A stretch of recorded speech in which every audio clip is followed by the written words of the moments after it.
안녕하세요. 헤어컬러 스킬업 1회차 현장 헤어컬러 베이직에 대해서 한번 설명을 해보도록 하겠습니다.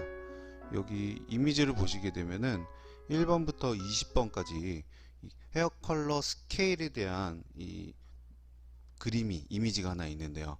이것은 어떤 것을 뜻하냐면은 모바일 밝기에 따라서 숫자를 표현을 한 겁니다.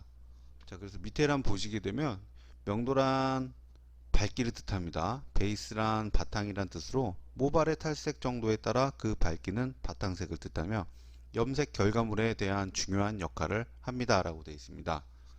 그래서 즉 제가 이 1회차 현장 헤어 컬러 베이직을 이제 우리 회원분들께 아니면 우리 수강생들께 이제 내용을 알려드릴 때는 이제 베이스를 굉장히 많이 강조를 했습니다. 이 베이스를 왜 이렇게 강조를 했냐면 어떤 염색을 하든 간에 그 상태, 그 염색하기 전에 그 밝기에 따라서 색상은 아주 다양하게 나옵니다. 그렇기 때문에 이 베이스에 대해서 먼저 완벽하게 알고 있어야 또 그 다음 염색에 대한 그 무슨 공부를 하더라도 이게 빨리 와닿기 때문에, 그래서 제가 이 베이스를 처음부터 굉장히 강조를 했고요. 책에도 그 베이스를 굉장히 많이 서술했던 걸로 제가 기억을 하고 있습니다. 그래서 그 다음 밑에 내용을 보면 모발은 명도별로 밝기와 반사빛이 다르게 느껴지며 이것은 동양인의 유멜라닌과 페어멜라닌의 영향을 받기 때문입니다 라고 이렇게 표현을 해놨습니다. 명도 밝기와 반사빛이 다르게 느껴진다. 뭐 명도별로. 자, 무슨 말이냐면 여기 보면 동양인의 유멜라닌과 페어멜라닌의 영향을 받기 때문에, 자, 유멜라닌이 어떤 거냐면은 우리 아시아 사람들 검은색 머리부터 또는 뭐 흑갈색부터 그리고 오렌지빛이 느껴지는 이 갈색까지, 자, 여기까지가 우리가 갖고 있는 유멜라닌이라는 것입니다. 그래서 이 유멜라닌이 존재하는 한 여기 밑에 보면은 짙은 레드색부터 밝은 옐로우 오렌지색까지, 주황색까지 또는 뭐 주황색 갈색이라고 하죠. 이 주황색까지는 유멜라닌의 영향을 받는다는 것이고요. 페어멜라닌이라는 것은 우리 요 숫자를 보면은 한 15번부터 25번까지 옐로우 또는 베이지틱하거나 또 백금발처럼 보이는 것은 페어멜라닌의 영향을 받는다고 합니다. 그래서 페어멜라닌은 뭐 서양인들만 있다고 생각을 하겠지만은 우리 아시아 사람들은 이 두 가지를 다 갖고 있는 거죠. 그래서 서양인들보다는 우리 아시아 동양인들이 색깔이 더 어둡게 보이는 겁니다. 자, 그렇다면은 제가 여기서 이렇게 숫자를 나눴지만은 여기서 보시게 되면 짙은 부분을 저명도 1번부터 한 7번까지를 저명도라고 할 수 있고요. 또는 뭐 1번부터 6번까지도 저명도라고 할 수 있고요. 그 다음에 7번부터 13번까지 중간명도, 중명도라고 할 수 있습니다. 그리고 15번부터 20번까지는 밝기 때문에 고명도, 좀 색이 좀 밝다는 뜻이 밝은 색, 고명도라고 이렇게 표현을 해 놨습니다. 그래서 여기 보시면은 요 저명도, 중명도, 고명도에 대해서 설명을 해 놨는데요. 자, 한번 살짝 읊어볼게요. 보시면 저명도, 명도 1에서 6번까지 저명도라고 할 수 있으며 동양인 특유의 어두운 자형 색상과 검정색 또는 짙은 색으로 염색 후 짙게 표현된 상태를 뜻합니다 라고 되어 있습니다. 그래서 여기 1번부터 6번까지라고 제가 표현을 해놨는데요. 뭐 7번까지도 저명도라고 할 수는 있습니다. 어쨌든 1번부터 6번까지 보시게 되면은 동양인 특유의 어두운 자연 색상. 자, 우리가 보통 4레벨을 자연 색상이라고 많이들 가정을 하죠.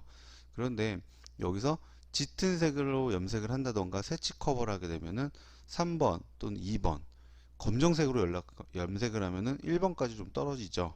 그래서 이 상태를 뭐 어두운 자연 색상과 검정색 또는 짙은 색으로 염색한 후 표현된 것을 뜻한다. 그래서 이것을 저명도라고 생각을 하시면 되고요.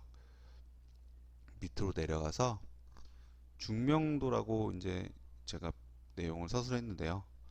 명도 7레벨부터 13레벨까지 중명도라고 할 수 있으며 동양인의 어두운 자형 색상을 연모제를 이용해 얻을 수 있는 밝기를 뜻합니다. 중명도에서도 밝은 명도와 짙은 명도로 나눌 수 있는데 명도 7에서 8까지는 짙은 오렌지 느낌이 많으며 이것은 유멜라닌 색소가 모발에 잔류하고 있다는 것으로 해석됩니다. 명도 9에서 11까지는 연모제도로 최대한 끌어올릴 수 있는 밝기를 뜻하며 특별한 경우가 아니면 연모제만으로는 더 이상 밝게 할 수 어렵습니다. 명도 12레벨에서 13레벨은 탈색제의 톤업력을 이용하여 얻을 수 있는 밝기를 뜻하며 중명도에서도 밝은 명도에 해당되며 탈색약을 이용하여 톤업하더라도 소량의 유멜라닌이 존재하기 때문에 자세히 관찰하면 옅은 오렌지 반사빛이 느껴집니다. 그래서 중명도는 유멜라닌의 영향을 받기 때문에 아무리 밝아도 노랗게는 보이지 않습니다. 이것이 바로 중명도입니다. 자, 여기 상태를 이미지를 보면서 다시 설명을 할게요. 7번에서 한 9번 또는 10번까지는 우리가 갈색이라고 흔히 그냥 뭐 자연 갈색, 밝은 갈색, 그냥 조금 밝은 갈색 또는 11번을 넘어가면 아주 밝은 갈색이라고 하는데요. 그냥 갈색이라고 하겠지만은 요 밑에 보면 오렌지 느낌이 굉장히 강하죠. 뭐 물론 오렌지처럼 주황색이나 레드처럼 빨간 느낌이 많은 것은 아니지만 갈색 중에서도 약간 오렌지 느낌, 붉은 느낌, 좀 따뜻한 느낌이 나는 색상이라고 생각을 하시면 되고요. 이 상태는 유멜라닌이 그래도 어느 정도 모발에 염색을 하더라도 손상이 되더라도 모발에 어느 정도 존재한다라고 해석을 하시면 되고요. 여기서 한 가지 또 이제 특별한 내용이 있는데요. 9번에서 11번까지는 연모제로 최대한 끌어올 수 있는 밝기라고 이제 표현을 했는데요. 9번에서 뭐 11번까지, 뭐 11번까지, 12번까지 최대한 염색약으로 끌어올릴 수 있다라고 말을 했는데, 자, 이건 어떤 내용으로 해석을 해야 되냐면, 현장에서 이론적으로는 현장에서는 제일 밝은 염색 중에서 뭐 13레벨이 있고 또는 14번이 있고 00번이라는 이런 약들이 있죠. 엄청 염색약이지만 많이 밝게 되는 이 약품들을 사용을 했을 때, 자, 남자처럼 짧은 머리가 있고 여성분들처럼 긴 머리가 있습니다. 자, 그런데 같은 염색약을 사용하더라도 남성분은 밝게 나올 수가 있어요. 모발이 짧기 때문에 두피에서 나오는 열에 많이 노출이 되기 때문에 충분히 빠른 시간 안에 우리가 생각했던 이론보다 더 밝아질 수 있는데 여성분들은 밝아지기가 쉽지 않습니다. 길기도 하겠지만은 이 두피에서 나오는 열과 이 모발 끝은 거리가 있기 때문에 열이 제대로 조사가 안 되는 거죠. 그래서 외부 열, 에어롤 같은 것을 사용을 하게 되면 뭐 조금 더 밝아지긴 하겠지만은 그 모발 손상을 계속 촉진을 하기 때문에 열 처리는 되도록 뭐 추천을 안 하지만요. 어쨌든 염색약을 통해서 최대한 끌어올 수 있는 색상이 11번에서 10번, 11번이라고 이렇게 표현을 해놨습니다. 여기 보시면은 9번에서 뭐 11번까지라고 얘기는 해놨는데, 자, 그렇다면 그보다 더 밝게 하려면은 12에서 13번까지 밝게 하려면은 여기에 탈색약을 좀 이용을 하라고 써 있습니다. 명도 12, 13 레벨은 탈색제 톤업력을 이용하여 얻을 수 있는 밝기를 뜻하며, 자, 탈색약을 사용을 하라고 했지만은 이것 또한 제가 이제 테스트를 하고 이제 뭐 실험 결과를 통해서 이제 얻어지는 결론이지만은 사실상 사람 모발이 다 똑같진 않아요. 얇은 모발이 있고요. 또 굵은 모발이 있고요. 얇지만은 멜라닌이 진한 사람이 있고 옅은 사람이 있고요. 모발은 다 다양합니다. 그렇기 때문에 모발이 얇고 멜라닌이 옅은 분들은 염색약으로도 충분히 13, 14레벨까지 톤업이 되는 경우가 있습니다. 모발이 굵고 곱슬기가 있지만은 또 의외로 멜라닌이 옅기 때문에 또 염색약으로 충분히 또 밝게 할 수도 있고요. 그래서 모발 상태에 따라서 많은 변수가 있기 때문에 제가 기본적으로는 명도 12레벨에서 13레벨은 탈색제 톤업력을 이용하여 얻을 수 있는 밝기라고 이제 표현을 해놨습니다. 자, 어쨌든 13번까지 이 중명도까지는 밝지만 옐로우 느낌이 나지만은 그래도 오렌지의 영향을 받는 겁니다. 그래서 여기까지 중명도까지는 유멜라닌의 영향을 받는 부분이다 라고 제가 해석을 해놨습니다. 자, 밑에 보시게 되면 이제 고명도에 대해서 설명을 해놨는데요. 고명도는 유멜라닌의 영향에서 완전히 벗어난 노란색을 띠는 밝은 명도를 말하며, 유멜라닌이 완전히 표백되어 있지만 페오멜라닌이 존재하기 때문에 노란색을 띠게 됩니다. 이 멜라닌은 입자가 작고 모피질과 모수질까지 분포되어 있기 때문에 톤업이 느리게 진행됩니다. 자, 여기서 유멜라닌의 영향에서 완전히 벗어난 노란색을 띠는 밝은 명도라고 했죠. 자, 유멜라닌 더 이상 오렌지 느낌이 안 난다는 거죠. 오렌지 느낌에서 완전 벗어났을 때는 제가 이제 현장에서 느낄 때는 15레벨 정도부터라고 저는 생각을 합니다. 그리고 실제적으로 탈색을 한 번 정도 제대로 하게 되면 한 15레벨까지는 충분히 빠집니다. 근데 노란색이 굉장히 강하죠. 뭐 이 색을 가지고 1세대 아이돌 뭐 머리색이다, 또는 뭐 단무지색이다라고 이렇게 표현들을 하시는 경우도 있고요. 어쨌든 15레벨부터는 고명도의 시작이지만은 이때부터는 이제 노란색으로 가는 거죠. 이때는 페오멜라닌만 모발에 존재하는 겁니다. 유멜라닌은 이제 거의 약으로 인해서 이제 다 파괴가 된 거죠. 자, 그리고 여기서 입자가 작고 모피질과 모수질까지 분포되어 있기 때문에 톤업이 느리게 진행됩니다. 탈색을 한 번을 했을 때는 15레벨까지 이 노란색까지는 충분히 쉽게 뭐 빠르면은 뭐 한 뭐 30분 안에도 되는 분들도 있는데요. 보통 1시간 정도 방치하게 되면 15레벨까지는 올라가는데 더 이상 안 올라가죠. 그래서 샴푸를 하고 감고 나서 또 두 번째 탈색을 하게 되면은 16레벨에서 17레벨까지 올라가는 시간이 또 굉장히 오래 걸려요. 그래서 백금발을 한다 그러면은 18레벨에서 뭐 17레벨에서 18레벨 올라가는 것도 또 굉장히 오래 걸립니다.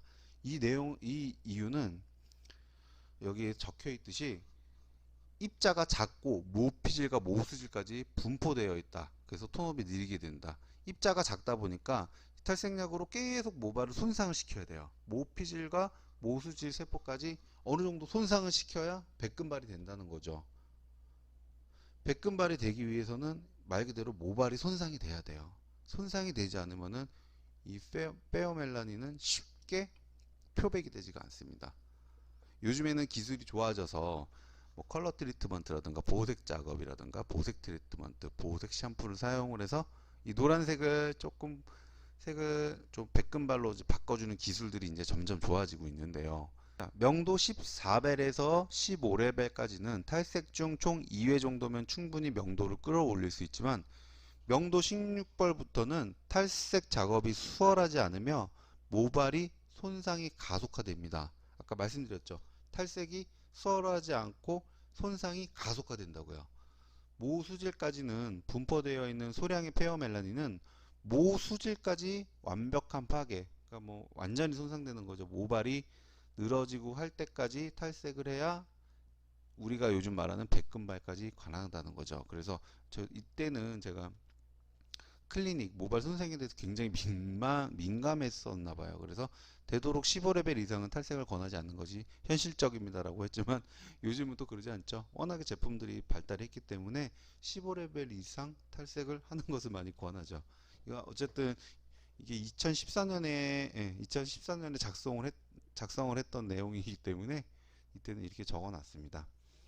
자, 그래서 다시 정리를 해보자면 1번부터 6번까지는 저명도, 7번부터 13번까지는 중명도, 14번부터 20번까지는 고명도라고 해석을 하고요. 이 저명도, 중명도, 고명도에 따라서 멜라닌의 존재에 따라서 붉고 어둡게 보이고, 좀 밝지만은 오렌지 느낌이 나고, 또 밝지만 노란색이 나고, 밝고 또 옅은 베이지빛, 또 백금발까지 보인다, 이렇게 해석이 되고, 다 이유는 유멜라닌 때문이다. 그래서 페어멜라닌을 손상시키기 위해 페어멜라닌을 완벽하게 표백을 하기 위해서는 모수질까지 손상을 엄청 많이 시켜야 된다라고 되어 있습니다. 맞지만은 또 요즘은 또 기술적으로 많이 보완이 됐고, 혼합해서 하는 뭐 플렉스 제품들 있죠. 올라플렉스, 또 무슨 플렉스, 이런 제품들도 있고, 그 다음에 사용하는 보색 트리트먼트, 보색 샴푸 등, 그리고 집에서 사용할 수 있는 제품들 너무 많죠. 그래서 요즘은 이 내용에서 좀 어렵다고 하는 것들이 요즘에 또 가능한 것들이 많습니다.